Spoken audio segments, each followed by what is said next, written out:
Okay, Taurus, let's see what exciting things are happening to you in the next 30 days from the time na mapanood nyo ang reading na to. This is a general reading. Just take what resonates. Watch your sun, moon, rising, Venus for other messages.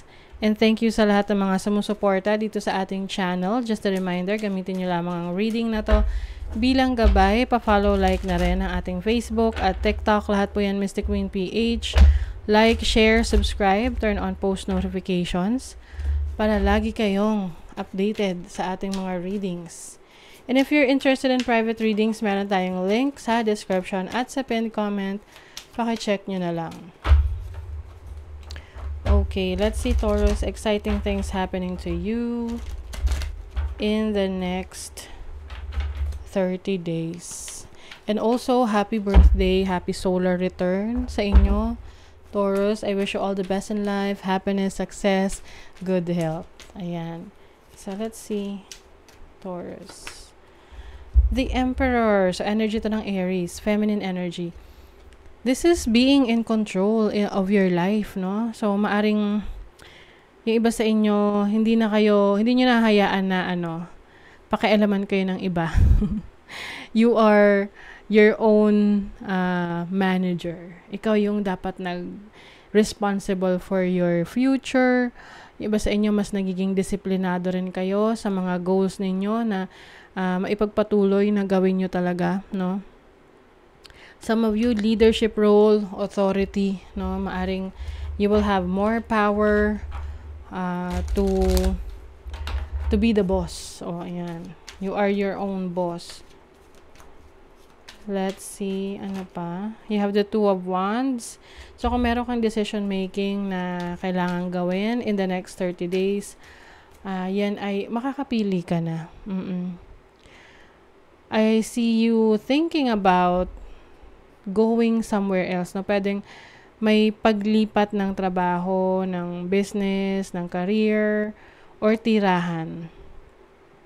And finally, in the next 30 days, alam mo na kung saan ka pupunta. Knight of Wands, maglalakas loob ka. You might be taking a leap of faith. You want to explore new things, new opportunities. Maaring mas magiging creative ka rin. Let's see. Wow, you have the Chariot. The Chariot is about success. I feel like meron kayong mga nasimulan dati na pakiramdam nyo ang bagal ng progress na pwedeng sa trabaho nyo, mga ilang taon na kayo dyan, pero yung promotion or increase ng sweldo napakabagal, no? Pero in the next 30 days, things will change. Maaring meron kayong i-assume na bagong role sa trabaho ninyo or sa career ninyo or sa business ninyo na kung saan parang mas lumalawak, no? Mas dumadami yung inyong organization. But there is an expansion. Sa example, business, no? Nagsimula ka, 5 lang kayo, or nagsimula ka, 1 ka lang, ikaw lang lahat gumagawa. And now, no? In the next 30 days, madadagdagan na yan, 5 na kayo, 10 na kayo. So, you are really focused on your destination. Kung saan ka papunta? Ano yung gusto mong ma-achieve? At walang makakapigil sa'yo. Talagang determinado ka. Oo. Sa lahat naman ng bagay, kapag meron tayong gustong ma-achieve, yung determination and consistency natin, yun yung napaka-importante na dahilan para makuha natin yung gusto natin. Kasi yung iba nag-give up agad. You have the Queen of Pentacles. This is also your energy. Queen of Pentacles is someone who can take care of everyone. So, yung iba sa inyo, maaring ang isa sa exciting things dito is you will be a mother, no? Or maaring merong, not actually the mother na magigive birth, no, manganganak. Pwede rin naman literal manganganak. But some of you parang kayo i-consider na leader na may touch ng pagiging nurturing, you know, feminine energy. Let's see what else.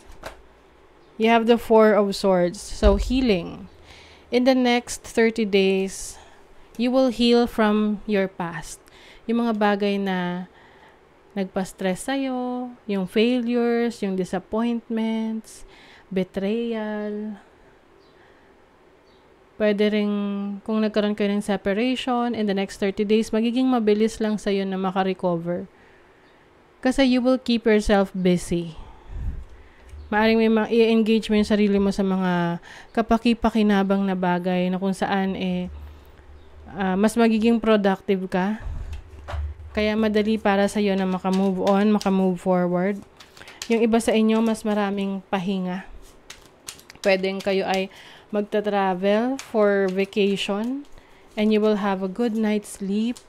Sa panahon ngayon, ang hirap na makatulog ng dire-diretso, no? Na kahit 7 hours, enough na yon. You are surrendering. Wow. Meron ding peace offering. So, pwedeng merong hihingi ng tawad sa'yo, no? Sa mga nagawa nilang pagkakamali sa'yo. Pwede rin namang reversal. Ikaw yung hihingi ng tawad. At least, naging humble ka. Nagpakumbaba ka. Meron ka mga excess baggage na i-heal, no? With the Four of Swords. Yung mga bagay na iniwasan mo before na i-deal kasi maaring hindi ka pa ready. Now, you are taking responsibility for that. Alam mo na kung ano yung dapat mong gawin. Wow. You are finally taking action. Meron kang wish na matutupad. Yes. Tingnan natin kung anong area of life yung wish na matutupad for Taurus. Wow. 7th house, which is about relationship. So, maaring meron kayong wish para sa relationship nyo na matutupad. Yung iba gusto ng partner. Yung iba naman pwedeng business partnership na matutupad. Let's see, ano pa, Taurus. Protection. Wow, you are protected. Consider who you allow to take your energy and who you give it away to freely. Yes. Choosing your battles. Mas ka ngayon kalmado. Oo, hindi mo na hahayaan na ma-stress ka kahit sa maliliit na bagay. Yung iba palalagpasin nyo na lang yon kung hindi naman talaga kayo ganun ka-apektado. Kasi that is your way of protecting your energies. And you are also protected by your ancestors. Laban sa mga taong gustong humila sa inyo pababa. A change is coming. You are becoming wiser. Marami ka ng mga natutunan in your past na yun yung gagamitin mo para mas mapaunlad yung sarili mo. Okay? So that is your reading, Taurus. Thank you so much. Bye!